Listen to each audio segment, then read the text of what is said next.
Hello, boys and girls. Today we're going to read Tea with the Queen by Chrissy Hart and Stephen McQuinnan. This is the front cover, and this is the back cover, and this is the spine of the book, or binding. It keeps the pages together. Title page, Tea with the Queen, written by Chrissy Hart and illustrated by Stephen McQuinnan. And this here is the dedication page. The author dedicated this book to Charlie Carter Bates, who sings with the angels. Let's read our book. Hang on to your hat, Charlie, Grandfather said. We're in for a bumpy ride. Too late, Charlie said, trying to catch his yellow school cap that spun into the clouds.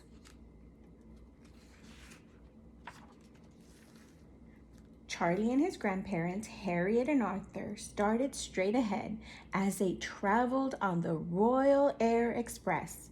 This was no ordinary vehicle. It was a large goose named Percy. This was the first time Charlie and his grandparents had flown by goose. It was strange, yet comfortable. Never mind your hat, dear, Harriet said. Just hold on tight. Where are we going again? Grandma, don't you remember? We're going to Buckingham Palace to have tea with the Queen. Oh, yes, fancy that. But why? Because you are 100 years old, Charlie said. That's what happens when you reach 100. You get to have tea with the Queen, and you can bring 2 guests.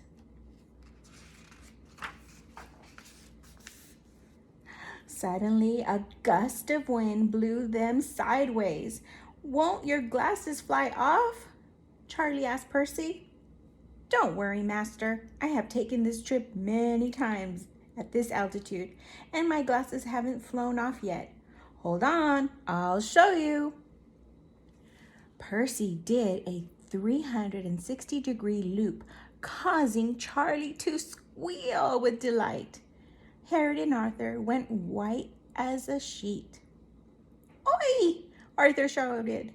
Don't do that again.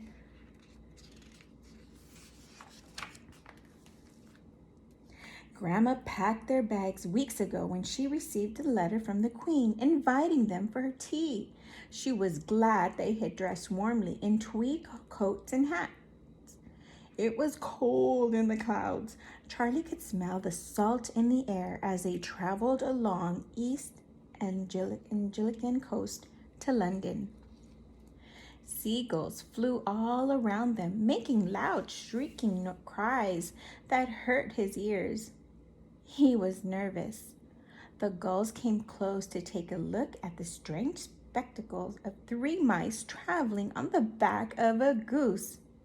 What if the seagulls get hungry? Charlie asked, realizing he could be the next on their lunch menu. He was sure he heard one say he'd be all right with a few chips. He wasn't too happy about flying on a bird either. He preferred to be on the ground, tucking into a ripe hunk of Stilton cheese.